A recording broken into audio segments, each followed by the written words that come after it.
আমার আল্লাহ বলে, ওরে বান্দা বান্দি,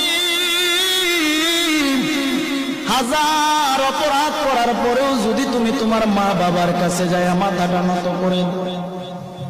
তোমার মা বাবা তোমার হাজার অপরাধ ভুলে গিয়া তোমাকে সন্তান বলে কোলে টান দিয়া নেই, কিন্তু তুমি এমন গুনাহ করেছো যেই গুনার খবর কেউ জানে না, আল্লাহ জানে। আল্লাহ বলে, ওরে বান্দা বান্দি, আমি আল্লাহর 100 ভাগ মায়া, 1 ভাগ মায়া আমি আল্লাহ দুনিয়ার মানুষের অন্তরে দিলাম, আর বাকি 99 ভাগ মায়া আমি আল্লাহ গায়েবী খাজানায় রেখে দিলাম। তুই তোর সবার কাছে তুই হাজার অপরাধ করার পরেও যখন তওবা করে চোখের পানি ছেড়ে আমি আল্লাহর দরবারে 1 জাররা পরিমাণ চোখের পানি ছেড়ে